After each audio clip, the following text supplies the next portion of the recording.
In this presentation, we will be discussing HIV. My name is Dr. Juan Mercado, and I am a board-certified family nurse practitioner with clinical expertise in family medicine, sexual health, sexually transmitted infections medicine, and HIV medicine. I received the HIV Clinician Scholar Certificate after completing a year-long training at UIC Midwest AIDS Training Education Program, and I'm certified in colposcopy and high-resolution endoscopy by the American Society of Cervical Pathology and Colposcopy. I'm also a visiting professor with Chamberlain University.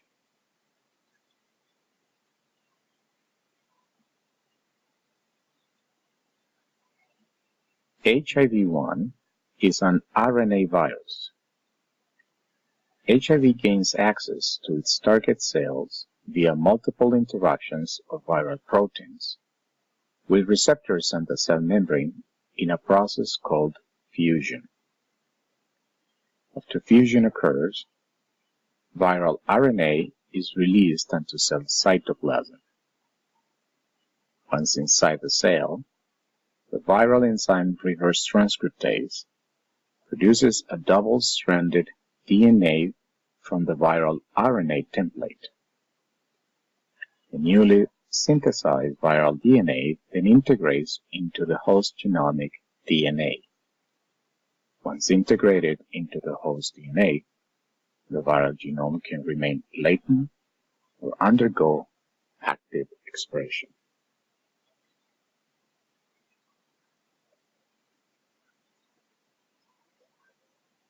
Once infection is established, HIV preferentially targets CD4 T cells. This leads to progressive CD4 T cell decline, consequent immunodeficiency, and chronic inflammation.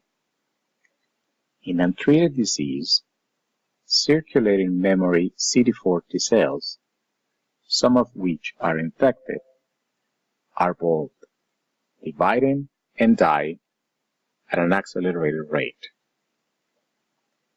The self-perpetuating cycle of chronic inflammation and CD4 T cell decline that underlies progressive T cell loss in HIV infection is fueled by destruction of CD4 Th17 cells from the gastrointestinal tract in early HIV infection.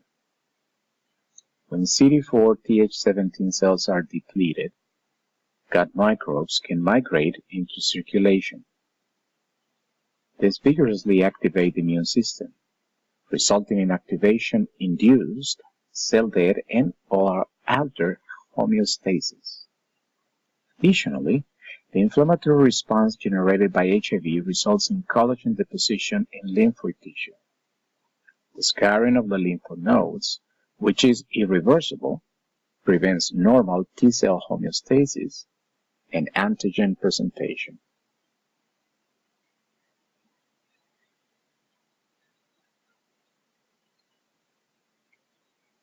Based on epidemiological evidence from the Centers for Disease Control and Prevention, we recognize that men who have sex with men and active injection drug users are at a very high risk for HIV infection. Additionally, the CDC considers individuals who engage in unprotected vaginal or anal intercourse with individuals of unknown serostatus, those having sexual partners who are HIV infected, bisexual, or injection drug users, individuals exchanging sex for drugs or money, or those who have acquired or have requested testing for other sexually transmitted infections to be at high risk for contracting HIV.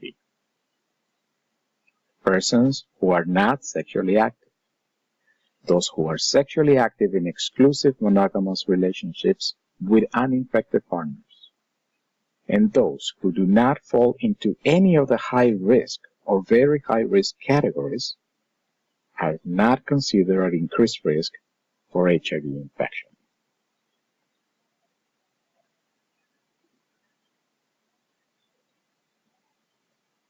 the CDC and the United States Preventive Task Force recommend screening the following for HIV: adolescents and adults aged 15 to 65 years of age, younger adolescents and other adults who are at increased risk, and all pregnant women, including those who present in labor, who are untested and whose HIV status is unknown.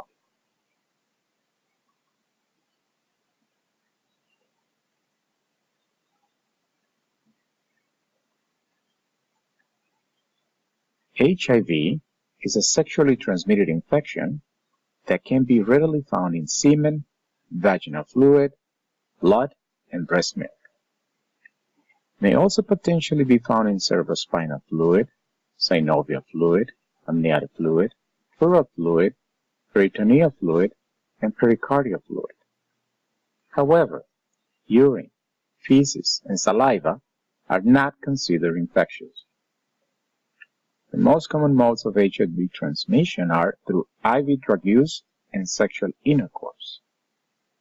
Injection drug use contributes to 1/3 of all HIV infections in the United States, and the use of clean needles and syringes is the safest and most effective approach to limit transmission.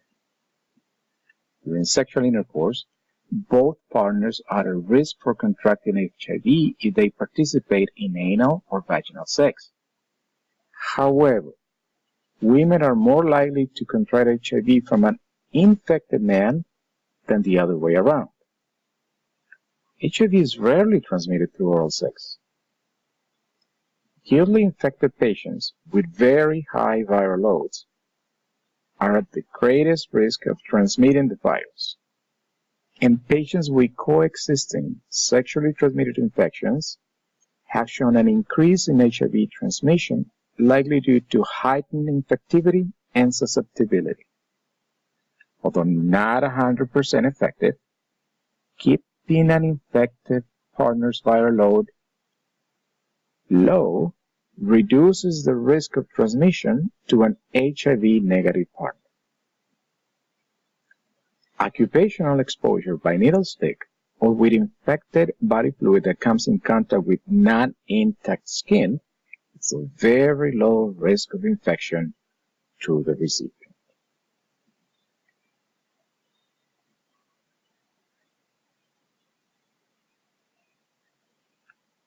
About 10 to 60% of individuals with acute HIV infection will not experience any symptoms.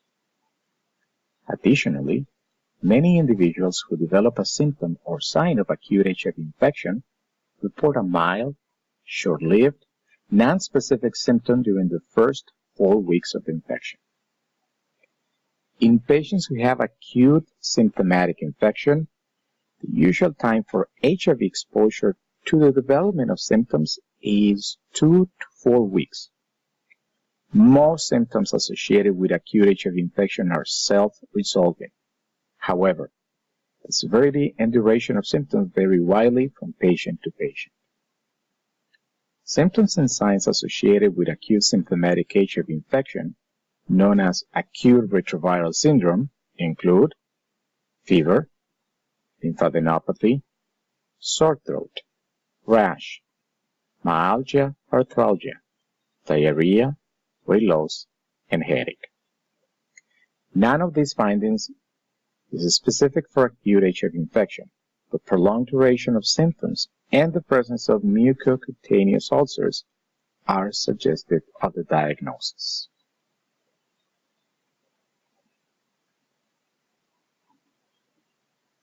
The physical examination may reveal the following: pharyngeal edema, usually without tonsillar enlargement or exudate. Painful mucocutaneous ulceration may be found on the oral mucosa, anus, penis, or esophagus. A generalized rash, nausea, diarrhea, anorexia, and weight loss, dry cough, mild anemia, elevated LFTs, and thrombocytopenia.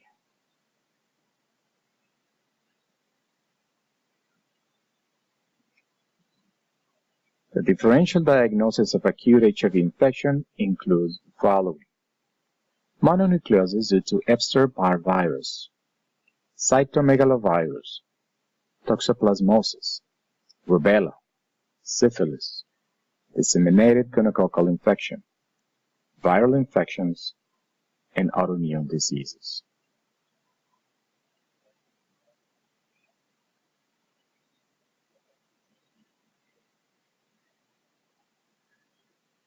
HIV infection can be diagnosed by obtaining a repeatedly positive antibody-antigen immunoassay or by obtaining a positive PCR, HIV, RNA, or viral load. The antibody-antigen immunoassay tests for both an antibody response to HIV and for the presence of P24, a component of the HIV viral capsid. Although the antibody response can take up to 6 months after the HIV infection, the P24 antigen can be detected in blood and saliva as soon as 10 days after the infection. The time of infection, and thus the diagnosis of acute or early versus established infection, must be inferred from clinical presentation. Clinicians should have a low threshold to suspect acute HIV.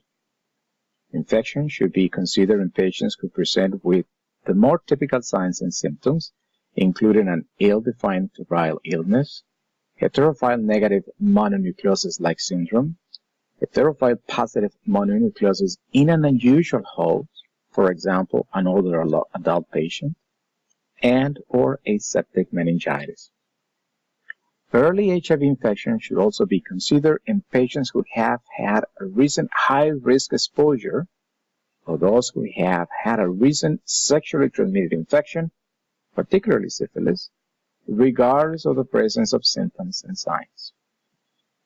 Diagnosis of acute HIV is important because prompt initiation of ART reduces the likelihood of HIV transmission to others and can reduce the size of the latent HIV reservoir, potentially making patients eligible for future HIV eradication strategies.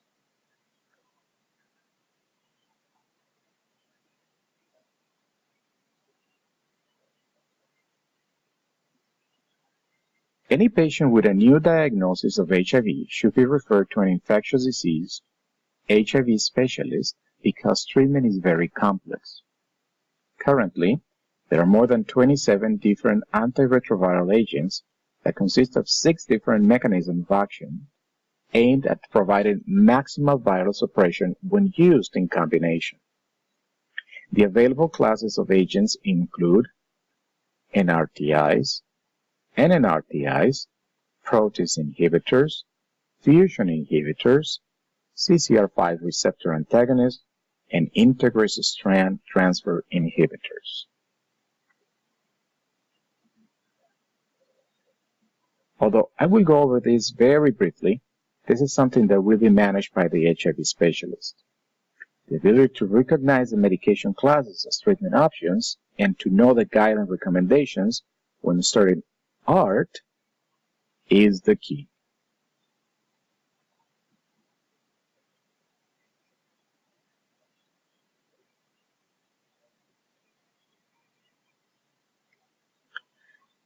Examples of FDA-approved medications to treat HIV infection include the nucleoside reverse transcriptase inhibitors, abacavir, emtricitabine, lamivudine, and tenofovir. NRTIs disrupt the construction of a new piece of proviral DNA. Instead of taking up a natural nucleotide from the supply in the cell, reverse transcriptase may use an NRTI instead.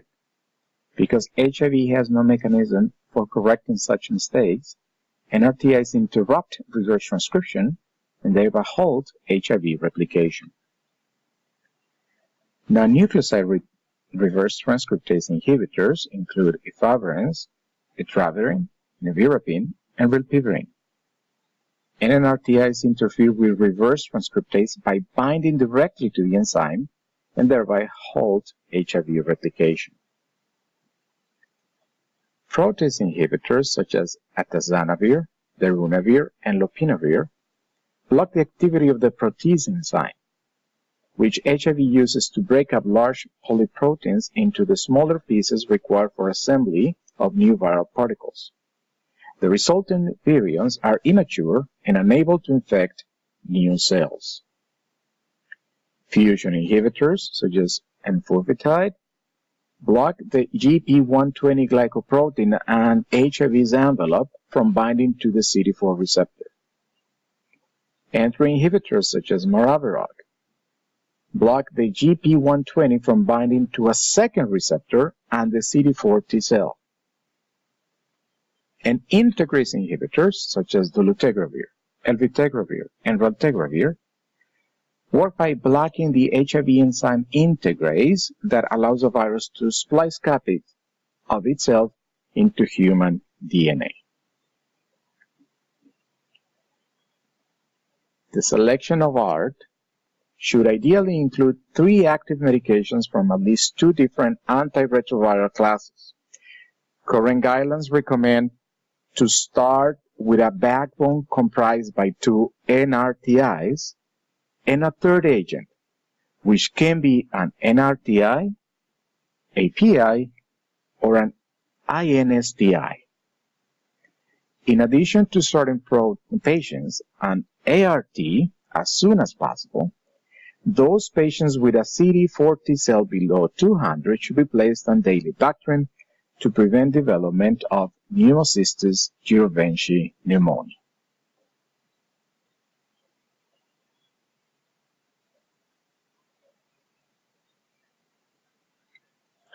Behavioral interventions continue to be developed and evaluated to determine their effectiveness at preventing HIV and HIV-associated risk behaviors.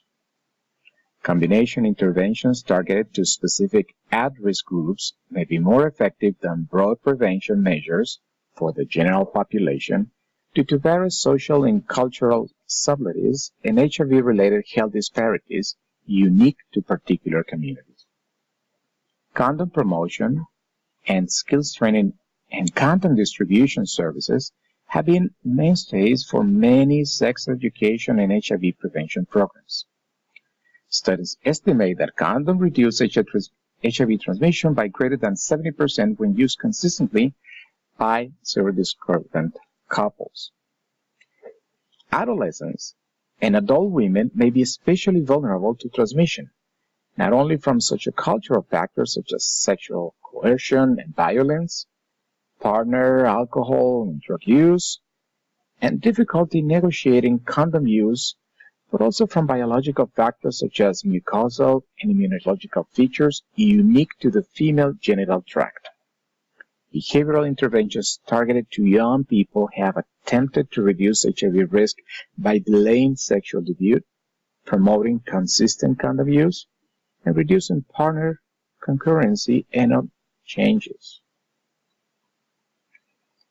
Thus, providers should elicit comprehensive and detailed social behavioral histories from all patients to identify areas of HIV risk so that appropriate HIV testing can occur and specific, effective prevention strategies can be shared. Various combinations of behavioral strategies will be effective for different risk groups and should be tailored to an individual's and community's needs.